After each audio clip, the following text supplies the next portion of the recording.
Everyone, welcome back to my channel. ঠাকুরের মুখ দেখেই দিনটা আজকের শুরু করলাম। দিনটা তো ভালো কাটবেই। আমি কিন্তু সরস্বতী পুজোতে তোমাদের কথা মতো আজকেই বেরোচ্ছি, মানে 3 তারিখ সোমবার। তাই জন্য সকাল সকাল স্নানটা সেরে নিলাম। এখন ওই 7:30 মতো বাজে। এখন আমি রেডি হতে শুরু করব। তো চলো আগে রেডিটা হয়ে নিই। এই দেখো, আমার মেকআপ কিন্তু কমপ্লিট হয়ে গেছে। এখন শুধু শাড়ি আর জুয়েলারিগুলো পরতে বাকি আছে। মেকআপের সময় কোনো ক্লিপ নিইনি, জানোই তো আজকে অনেকটা সকালে পুজো। এখন যদি ভিডিও করতে করতে মেকআপ করি তাহলে পুরো দুপুর হয়ে যাবে, আমার আর অঞ্জলি দেওয়া হবে না। তাই জন্য মেকআপটা করেই ক্যামেরাটা অন করলাম। চলো এবার তাহলে শাড়ি আর জুয়েলারিগুলো পরে নিই। এই দেখো, শাড়িটা পরে নিয়েছি দিদির হেল্প নিয়ে। আমার দিদির ঘুম ভাঙে ওই 11টা-12টার দিকে।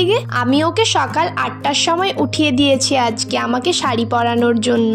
বেচারাকে একটু জ্বালাতন করলাম, কিছু করার নেই, আমি তো শাড়ি ঠিক করে পরতে পারি না। এবার চলো এক এক করে গয়নাগুলো পরে নিই। এই যে কানেরটা দেখছো, এটা আমি অনেকদিন আগেই কিনেছি। সরস্বতী পুজোতে পরবো বলে রেখে দিয়েছিলাম। কোনো ড্রেসের সাথে ম্যাচিং হলেও তখন পরতাম না, কিন্তু শাড়ি যেহেতু আগের থেকে ঠিক করিনি, তাই জন্য এই শাড়িটার সাথে না কানেরটা ঠিক যাচ্ছে না। তারপরেও আমি ভেবে রেখেছিলাম বলে পরে নিচ্ছি। মণ্ডপে এত সুন্দর গান বাজছে, তাতে আমি একটু সুর দেব না তা কি করে হয়।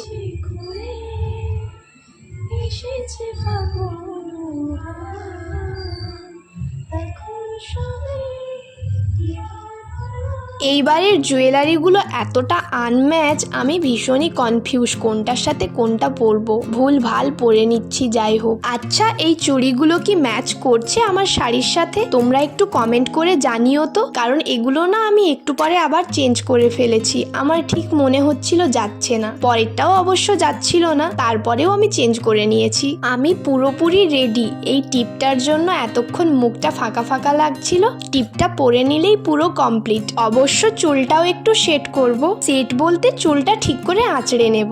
এই দেখো আমার একদম কমপ্লিট লুক। কেমন লাগছে এবার কমেন্ট করে বলো তো। এখন বাজে ওই 8:30 মতো। আমি একটু রিলস বানাবো, দেন পুষ্পাঞ্জলি দেওয়ার জন্য বেরোবো। আমার অনেকক্ষণ রিলস বানানো হয়ে গেছে, কিন্তু সৌরভ এখনো আসেনি। 9:30 বেজে গেল।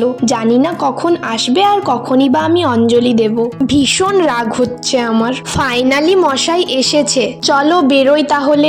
মুডটা একটু অফ হয়ে গেছে, কারণ অনেকটাই লেট করে ফেলেছি। সব থেকে বড় কথা, আমি নিজে আজকে পুরো পারফেক্ট টাইমে রেডি হয়েছি, তারপরও টাইমে যেতে পারছি না। আমাদের পাড়ার পুজোটা কিন্তু কালকেই হয়ে গেছে, তবে আমি প্রত্যেক বছর স্কুলেই পুষ্পাঞ্জলি দিই, তাই জন্য আমি আজকে বেরিয়েছি।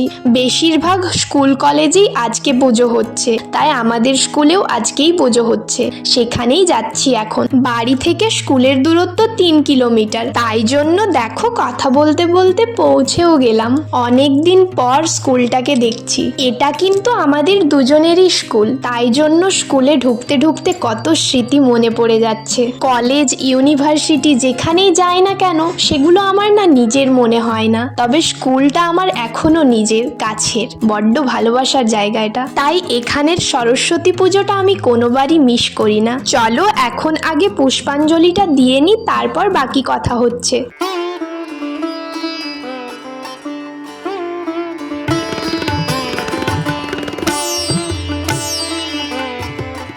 পুষ্পাঞ্জলি দেওয়া কমপ্লিট, তাই জন্য ছবি তোলা, ভিডিও করা স্টার্ট করে দিয়েছি, সাথে খুনসুটিও শুরু হয়ে গেছে। আমার ভিডিওতে ঠিক করে আসছে না, তাই জন্য দেখেছো কেমন মারধর করে নিয়ে এসছি।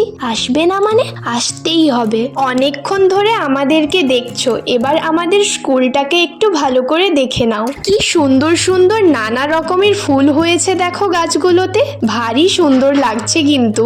আর ওই যে ওপরে দেখতে পাচ্ছ রুমটা, ওটা আমাদের লাস্ট ক্লাসরুম, মানে ওটা ক্লাস 12-এর রুম। আমাদের সব থেকে বেশি স্মৃতি ওই রুমটাতেই আছে। স্কুল লাইফটা সত্যি আমাদের জীবনের গোল্ডেন পিরিয়ড। স্কুলটাতে যতবারই আসি মনে হয় সময়টা এখানেই থমকে যাক।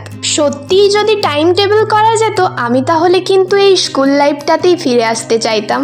তবে এই স্কুলের জার্নিটা কিন্তু আমাদের মাত্র 4 বছরের, 9, 10, 11, 12, তাতেই আমাদের কত স্মৃতি হয়ে গেছে আর কত ভালোবাসা থেকে গেছে।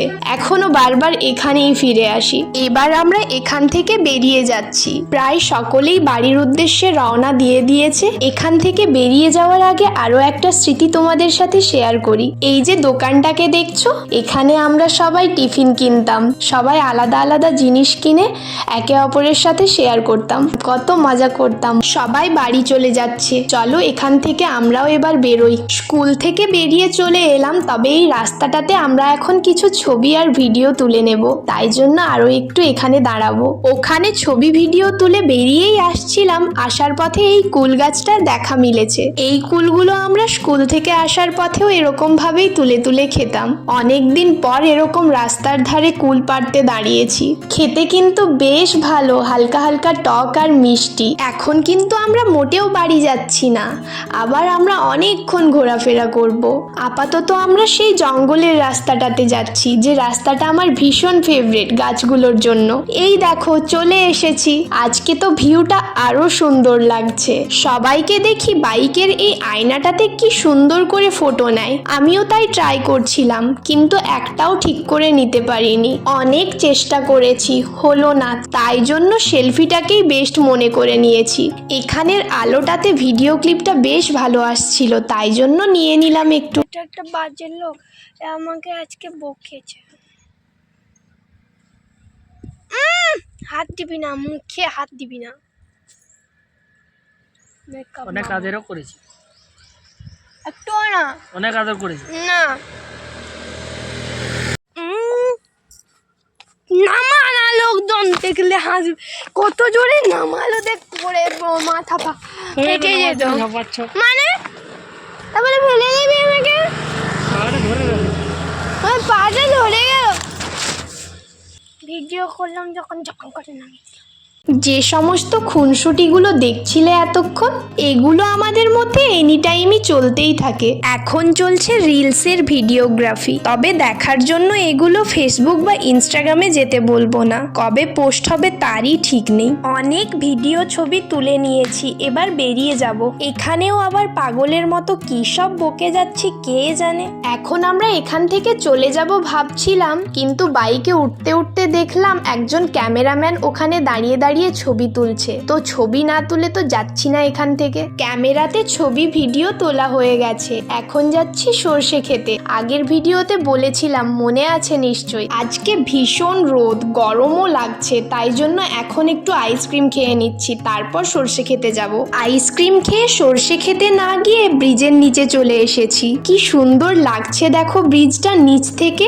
এখন আমরা একটু নদীতেও নামবো, তাই টুকটুক করে ওদিকেই যাচ্ছি। এই দেখো আমাদের কংসাবতী নদী, জল তেমন নেই, কিছুদিন পর তো আরোই থাকবে না। এখন তাও হয়তো একটু পায়ে লাগছে, গ্রীষ্মকালে সেটাও লাগবে না। আমি জলে না নেমে তো থাকতে পারবো না, তাই জন্য নেমে গেছি।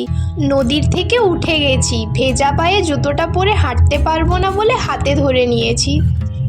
সব জায়গায় ঘোরাঘুরি শেষ করে শেষমেশ আমি সর্ষে খেতে এসেছি। সর্ষে খেতে আসার পর দেখছি আমার শাড়ি আর সর্ষে ক্ষেতের কালার একই রকম। এখানে আমি কী বা ছবি তুলবো, কী বা ভিডিও করব। শুধু সর্ষে ক্ষেতটাকে সামনে থেকে উপভোগ ছাড়া কিছুই করার নেই। ওই ছোটাছুটি করতে থাকবো, মনটা তো ভালো হবে। অনেক ছোটাছুটি করে নিয়েছি, এবার চলো বাড়ি যাই। সকাল থেকে কোনো খাওয়া দাওয়া নেই, এখন প্রায় 3:30 মতো বাজতে যায় মনে হয়। এই যে বলতে বলতে বাড়ির সামনে পৌঁছেও গেছি। বাড়ির সামনে এত জোরে গান বাজছে, আমি দরজা ধাক্কা দেওয়াতে কেউ শুনতেই পাচ্ছে না, তাই জন্য আমাকে ঘুরে করে বাড়িতে ঢুকতে হয়েছে। এই কানের খানা আমি রাস্তায় আসার সময়ই খুলে ফেলেছি, ভীষণ ভারী। আপাতত ভিডিওটা আমি এখানেই অফ করছি, আবার সন্ধেবেলা দেখা হবে। সন্ধে তো হয়ে গেছে, আমি এখন বেরোবো ঠাকুর দেখতে, তাই জন্য অল্প স্বল্প করে আমি এখন রেডি হয়ে নেব। সকালে এত সাজগোজের পর এখন আর আমার একটুও এনার্জি নেই, ঘুম পাচ্ছে, চোখগুলো দেখেই বুঝতে পারছো। চলো তাহলে এবার রেডিটা হয়ে নি। এই তো রেডি হয়েও গেলাম। আমার অল্প স্বল্প সাজটা কেমন হয়েছে জানিও কিন্তু। আর হ্যাঁ, সরস্বতী পুজোতেও কি নতুন ড্রেস পরতে হয়? আমি তো পুরনো ড্রেসটাই পরেছি, তোমরা কি নতুন ড্রেস পরো? বক বক করতে করতে পাড়ার প্যান্ডেলে চলে এসেছি। এই প্যান্ডেলটাকে পাড়ার বলবো নাকি বাড়ির বলবো বুঝতে পারছি না। এই বছর আমাদের এইখানে 16 ফুটের ঠাকুর হয়েছে। ক্যামেরাতে তোমরা কতটা বুঝতে পারছো আমি জানি না, তবে এখানে কোনো মানুষ এসে দাঁড়ালে তাকে একদম এইটুখানি দেখাচ্ছে, তার মানে বুঝতেই পারছো ঠাকুরটা কতটা বড় হয়েছে। আর মায়ের মূর্তিটা সামনে থেকে সত্যি বলছে ভীষণই সুন্দর, কিন্তু ফটোতে বা ভিডিওতে এতটাও সুন্দর আসছে না। এই সুন্দর সুন্দর লাইটিংগুলোও আমাদের পাড়ারই। এত সুন্দর করে আলোকসজ্জার মাধ্যমে পুরোটাকে সাজানো হয়েছে, সত্যি বলছি চোখ জুড়িয়ে যাচ্ছে। বেশি কথা আর বলবো না, পুরো লাইটিংটা তোমরা মিউজিকের সাথেই এনজয় করো।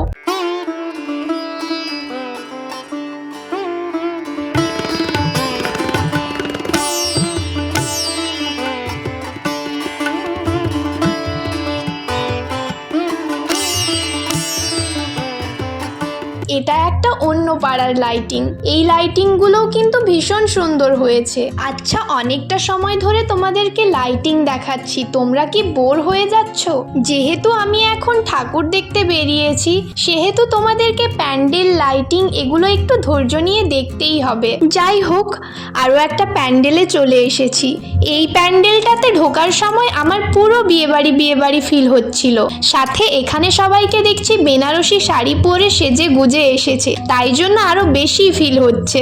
এই মূর্তিটাও কিন্তু ছোটর মধ্যে ভীষণ সুন্দর। বেশ অনেকটা সময় ধরেই প্যান্ডেল, লাইট, মায়ের মূর্তি তোমাদেরকে দেখাচ্ছি, তাই ভাবলাম এখন একটু আমাদেরকে দেখাই। বলো তো দুজনকে কেমন লাগছে? ওখানেই আমাদের প্যান্ডেল দেখা শেষ হয়ে গেছিল। তারপর আমরা বেশ অনেকটা সময় ধরে আড্ডা দিয়েছি, তাই আর কোনো ভিডিও ক্লিপ নেই। এমনকি আমি বাড়ি এসেও ভিডিও নিতে ভুলে গেছি, তাই জন্য ঘুমানোর আগে এখন মনে পড়াতে আমি ভিডিওটা এন্ড করতে চলে এলাম। চলো তাহলে আজকের মতো ভিডিওটা এখানেই এন্ড করছি। ভালো লাগলে লাইক, কমেন্ট, শেয়ার, সাবস্ক্রাইব করে দিও। গুড নাইট, দেখা হচ্ছে নেক্সট কোনো ভ্লগে। ততক্ষণের জন্য সুস্থ থাকবে, ভালো থাকবে, টাটা।